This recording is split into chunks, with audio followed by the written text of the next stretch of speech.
During a dinner at Mar-a-Lago, U.S. President-elect Donald Trump made a tongue-in-cheek suggestion to Canadian Prime Minister Justin Trudeau that Canada could become the 51st state of the United States. The remark was reportedly in response to concerns about Trump's announcement of a forthcoming 25% tariff on all goods imported from Canada once he assumes office. Trump's comments came during a 3-hour Thanksgiving weekend dinner in Florida. According to Dominic LeBlanc, Canada's Minister of Public Safety, who accompanied Trudeau to the gathering, the remark was meant as a light-hearted joke rather than a serious proposition.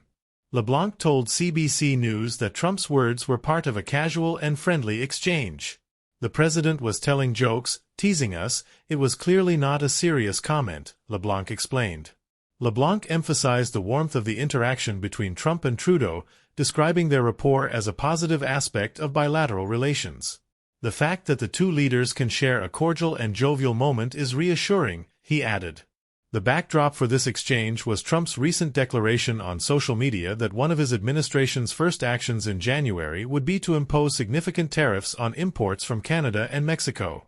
Trump framed these tariffs as a measure to compel the two countries to address issues such as migration and drug trafficking. Canada, however, rejected the comparison to Mexico and expressed frustration with what it perceived as an unfair assessment of its role in trade with the United States. Trudeau's government is acutely aware of Canada's heavy reliance on trade with the U.S., which accounts for 77% of its exports. The Canadian Prime Minister has previously used a collaborative Team Canada approach to navigate tense negotiations, particularly during the renegotiation of the United States-Mexico-Canada Agreement, USMCA. However, his administration now faces greater political challenges at home, with elections looming within a year and a weakened minority government in Parliament. At the dinner, Trump reportedly expressed his dissatisfaction with the U.S. trade deficit with Canada, which he claims amounts to $100 billion annually. He argued that the tariffs were a necessary step to address this imbalance. Trudeau countered that such measures would inflict significant harm on Canada's economy, prompting Trump's lighthearted suggestion that Canada could sidestep these economic repercussions by joining the United States as a state. While sources initially suggested that Trudeau and others in attendance reacted nervously to Trump's suggestion, LeBlanc sought to clarify the mood, portraying the response as good-natured rather than uneasy. Everyone understood it as a joke, he reiterated. Trudeau's visit to Mar-a-Lago was part of a broader effort to engage with Trump directly and mitigate potential damage from the president-elect's protectionist rhetoric. Trudeau has consistently advocated for Canada's interests in its critical trading relationship with the United States, highlighting shared economic benefits and emphasizing Canada's contributions to mutual prosperity. Despite the lighthearted moment, the underlying trade tensions underscore the challenges facing the Canadian government as it navigates its complex and intertwined relationship with the United States under the incoming Trump administration. As January approaches, Canada will be watching closely to see how Trump's policies unfold and how they may impact its economy and political landscape. The potential for a 25% tariff poses a significant threat to Canada's economy, especially given its heavy reliance on the U.S. as its primary trading partner. With 77% of Canadian exports heading south of the border, even small disruptions to this relationship could have outsized impacts. Trudeau's government has worked to present Canada as a cooperative and reliable partner in North American trade, but Trump's hardline stance on tariffs has created uncertainty. Canada's previous approach to dealing with Trump during his first term was largely successful, with the renegotiation of the North American Free Trade Agreement, NAFTA, resulting in the USMCA. The Team Canada strategy, which involved a unified effort by federal and provincial leaders across party lines, helped protect key industries and maintain access to the U.S. market. However, this time, the political and economic context is different. Trudeau's government now lacks a majority in Parliament and faces increased pressure from opposition parties. With elections only a year away, any perceived failure in handling relations with the U.S. could become a major campaign issue. Furthermore, domestic concerns about inflation, housing affordability, and health care have left Trudeau with less political capital to expend on international disputes. Trump's proposed tariffs are part of a broader agenda to reduce U.S. reliance on foreign imports and bolster domestic manufacturing. While he has often directed criticism at Mexico in the context of immigration and trade, his latest move suggests Canada may not escape his protectionist policies unscathed. Trump's focus on the trade deficit with Canada as a justification for tariffs overlooks the highly integrated nature of North American supply chains, where goods frequently cross borders multiple times during production. Trudeau's decision to meet Trump in Florida was a calculated risk, aiming to address tensions early and demonstrate Canada's willingness to engage constructively. During the dinner, Trudeau reportedly emphasized the mutual benefits of the bilateral trade relationship, highlighting Canadian contributions to U.S. industries, including automotive and energy. However, Trump's insistence on addressing the trade deficit indicates that Canada's arguments may fall on deaf ears. The suggestion that Canada could become the 51st U.S. state, while clearly a joke, reflects Trump's combative style of negotiation.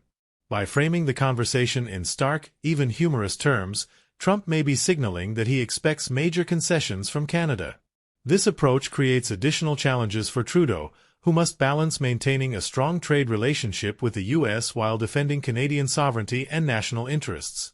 Public reaction to the dinner has been mixed in both countries.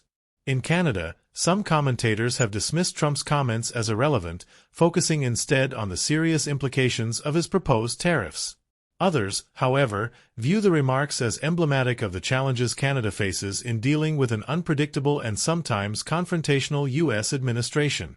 In the U.S., reactions have largely centered on Trump's broader trade policies, with critics arguing that tariffs could backfire by increasing costs for American consumers and businesses. As the inauguration date draws closer, Canadian officials are likely to intensify their efforts to engage with the incoming U.S. administration. This may include lobbying efforts in Washington, outreach to American businesses and industry groups, and collaboration with allies in Congress who may oppose Trump's tariffs. At the same time, Canada may need to explore alternative markets to reduce its dependence on the U.S., a long-term goal that has gained renewed urgency in light of Trump's policies. For Trudeau, the stakes are high. His handling of this issue will not only shape Canada's economic future but also his political legacy. If he can successfully navigate the challenges posed by Trump's administration, it could strengthen his position ahead of the upcoming election. However, failure to mitigate the impact of tariffs or to secure Canada's economic interests could leave his government vulnerable to criticism from opponents. The looming uncertainty surrounding Trump's tariff policy and its implications for the U.S.-Canada relationship continues to raise concerns on both sides of the border. For Canadian businesses, the proposed 25% tariff presents not only an immediate financial burden but also long-term questions about the stability of cross-border trade. Industries such as automotive manufacturing, agriculture, and energy, which rely heavily on seamless integration with U.S. markets, stand to lose the most. One of the most affected sectors could be the Canadian automotive industry, which is deeply intertwined with the U.S. supply chain. Auto parts and vehicles frequently cross the border multiple times during production, and a tariff would disrupt these processes, potentially leading to increased costs and production delays. The agriculture sector also faces significant risks, with Canadian farmers relying on U.S. markets for products like dairy, meat, and grains.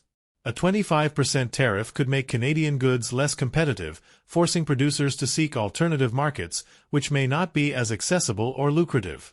Energy exports, a cornerstone of Canada's economy, are another area of concern. Canada is the largest foreign supplier of energy to the U.S., including oil, natural gas, and electricity. While energy products have historically been exempt from trade disputes due to their critical nature, the unpredictability of Trump's policies has left Canadian energy companies bracing for potential disruptions. Any tariff or restriction on energy trade could ripple across North American markets, raising prices and straining supply chains. To counteract these challenges, Canadian officials are likely to double down on their efforts to diversify trade relationships. Initiatives such as the Comprehensive and Progressive Agreement for Trans-Pacific Partnership, CPTPP, and the Canada-European Union Comprehensive Economic and Trade Agreement, CETA, offer opportunities to expand markets and reduce reliance on the U.S. However, these agreements are no substitute for the massive scale of U.S.-Canada trade, and transitioning to new markets will take time and resources. Public opinion in Canada regarding the U.S. relationship is becoming increasingly polarized. While some Canadians advocate for stronger economic and political integration with the U.S., others argue that Canada should assert its independence and reduce its reliance on its southern neighbor. Trump's proposed tariffs have amplified these debates, with many Canadians viewing them as an affront to the close partnership historically shared between the two nations. In the U.S., the response to the proposed tariffs has also been mixed. While Trump supporters see them as a necessary step to protect American jobs and industries, critics warn of potential economic consequences, including higher consumer prices and retaliatory measures from Canada. Many U.S. businesses that depend on Canadian imports have expressed concern over the impact of tariffs on their operations, emphasizing the integrated nature of the North American economy. As tensions rise, the diplomatic channels between Ottawa and Washington remain crucial. Canadian ambassadors and trade officials are likely to increase their outreach efforts, emphasizing the mutual benefits of trade and the importance of maintaining a stable and cooperative relationship. At the same time, Canadian officials may seek to build alliances within the U.S., including with state governors, industry leaders, and members of Congress who oppose protectionist measures. The relationship between Trudeau and Trump will also play a significant role in shaping the outcome of these disputes. While the two leaders have very different political styles and priorities, their ability to find common ground could determine whether Canada and the U.S. can navigate these challenges without significant harm to their economic ties. Trudeau's emphasis on diplomacy and collaboration may contrast with Trump's more confrontational approach, but both leaders have a vested interest in preserving the economic benefits of their partnership. Looking ahead, the path forward is fraught with challenges for both Canada and the U.S. The proposed tariffs represent not only an economic issue but also a test of the resilience of the bilateral relationship. As Canada works to protect its interests, the broader implications for North American trade and cooperation will come into sharper focus. Whether this period of tension leads to a stronger, more balanced partnership or to further division remains to be seen, but the stakes for both nations could not be higher.